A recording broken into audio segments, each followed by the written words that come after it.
Yesterday, we talked about the improving state of things in Iran. Today, we turn our focus to the deterioration in Syria and the war that's pushed more than 4.5 million people to flee the country. Many end up not far from the Syrian border, like the refugee camp at Zaatari in Jordan, where 80,000 refugees have set up a small city of tents and huts. This footage was shot last month by the Ground Truth Project, headed up by founder Charlie Sennett. And while the team was there, they ran into another man visiting the camp on a fact-finding mission. That would be Congressman Stephen Lynch. And here he is, Congressman Stephen Lynch and Charlie Sennett. Funny thing happened on the way to a refugee camp. I mean, I really can't. I never thought I would meet somebody I knew in a refugee camp on the Syrian border. Pretty incredible. I was quite shocked. Let's start. What are the conditions? We hear so many conflicting reports. What are the conditions like for the refugees themselves, Congressman? I would say that Turkey's probably doing the camps best. They've got more modern facilities. Zaatari has been, it has evolved. It started out as tents, and then they shipped some aluminum panels, and then now the Saudis are shipping in these containers. So it's been sort of patched together. Are there schools for kids? Nothing's ideal. In some cases there are. In some cases, in all the cases, in Turkey, in Jordan, and in Lebanon, the schools have gone to 2 shifts. So, for example, in Beirut, the Lebanese kids go to school from like 6 in the morning till 1 in the afternoon, and then the Syrian kids who, you know, the Lebanese kids are speaking English, they're studying English and French, but the Syrian kids are speaking Arabic, so they go from 2 to 7 at night, so they're going 2 shifts. So they're making do with what they've got. Is your assessment of the conditions comparable? Yeah, I mean, I would say just with the schools, those kids who are lucky enough to get into the Jordanian schools, the vast majority are really squandering their time in the camps. Kids not able to go to schools. You know, we were there with a bunch of different NGOs, mostly with World Vision, which is in this remedial program. They're trying to take kids, but imagine if you've missed 3-4 years of school. And you're living in the conditions they're living in where it's impossible. There's not electricity. They're not able to have heat. You don't concentrate a lot. You don't eat a lot.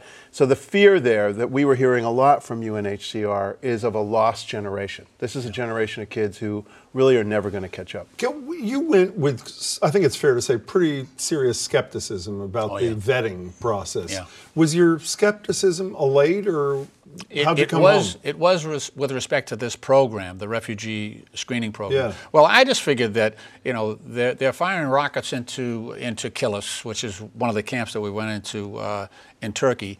So I just thought, how can you conduct any type of, you know, thoughtful, you know, and thorough screening in that environment? These are all war zones, including Jordan.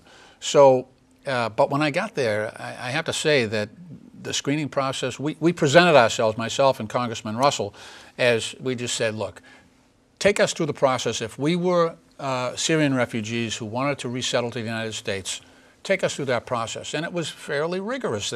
They had iris scan, they had you know, fingerprinting, biological references, you know, biographic references from where you lived previously. So, and based on vulnerability. So I think that program is, you know, if you want to rate it from 1 to 10, is a solid 9. It could be a little bit better. Congressman Russell's a Republican. He is. Does he come back telling his Republican colleagues that their fears about vetting are not real? He came back probably more enthusiastic about the program than I did. I still think there's a little bit of work that needs to be done. Where do these refugees want to go?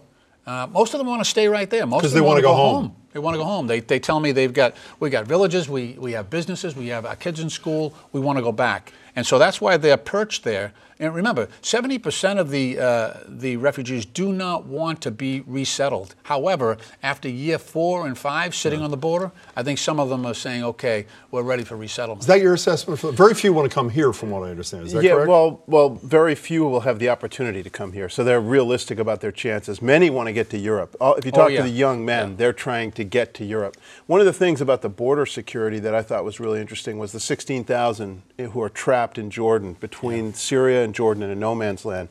They come out of homes, I believe. Yeah, they do. And they are questionable, frankly, because if you stayed in homes under ISIS control, there's deep concern in the Jordanian government that they may in fact be ISIS. So I thought the King Abdullah's caution there was understandable, and I thought the the approach there is huge. You know, the King Abdullah did a very important interview just after we were there, where he basically challenged the international community and said, look, you want me to play a role in regional stability, but if I don't have the international security to count on, the international community to count on for the funding we need to really take care of these camps, then regional stability is going to be Didn't upset. you promise the king that Congress was going to address that, particularly since we have a low cap on how many refugees we'll take? Didn't you make a commitment to the king that Congress was going to take up this funding issue? Did I read that? We were a week away from the funding conference in London. The donor group. So, yeah, the donor conference. So at that conference, we made a sizable commitment that the king was happy with. I saw him a week later in Munich, and so they were very happy with the commitments made by European countries to both Jordan and Turkey. How about us? Yeah, they were pleased. They were pleased. We're doing as much as anyone else, and probably more. In terms of money, but not in terms of accepting refugees. Turkey is doing the most in Turkey, but we're number 2 in Turkey. Same in thing terms of funding, but then taking the refugees in, the United States is yeah, you know, but we're way most of the behind on refugees what aren't Europe is dying to doing. come here. I'm no, not defending. they're not. What's they're that? not. They're not looking to come here. Well, many of them. I mean, to be fair, I think that's because they know it's not a possibility. They're going with what's possible. Well, when they want to Merkel get to Europe. says, "Come to Germany, we'll take care of you," They're gonna go. They all want to go to Germany. You know, getting back to your point, and I think yours too, Charlie Sennett, about this notion that a significant chunk of these people want to go home. John Kerry is saying we are close to a ceasefire. And not only are the Russians mocking that, but our Western allies are mocking that. You're shaking your head. We are not close to a ceasefire. So what's John Kerry talking about, Steve Lynch? Well, I think he's trying to get something going. And yeah, we've got commitments from certain rebel groups that we're working with. We've got agreement from Turkey. But, you know, there are so many groups there that are not committed to this ceasefire. I just don't believe it. I'll believe it when I see it. And by the way, so ISIL, probably one of the most effective fighting groups there. The Assad regime, very, very capable. Al-Nusra Front, those are most of the shooters right there. Mm-hmm. Those 3 groups are not at the table right now. They're asking for more time to fight it out. This is, well, look, I think the key is to understand that Secretary of State Kerry has to come up with some way to be positive and keep things moving forward, but it's delusional to think we're close on a ceasefire. And the big takeaway I had from touring in the refugee camps was the understanding that this is a global issue.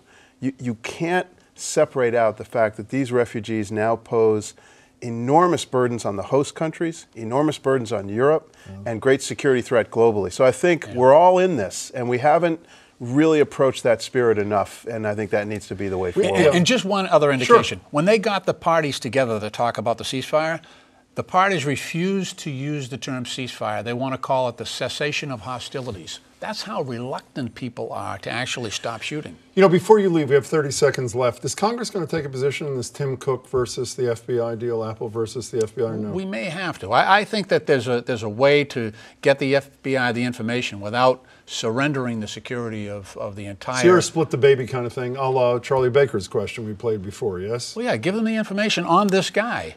But let Apple do it. If they can let do Apple do it. Don't give the FBI the ability to go into everybody's phone. Yeah, but it's just, Cade said from the ACLU, if Apple then does it, what stops Apple from getting another court order served on them in another situation, maybe by China in that country? Doesn't that worry you that it sets precedent quickly if you can? Yeah. No, Were you two going to meet next time? It does. I don't know. Selfie.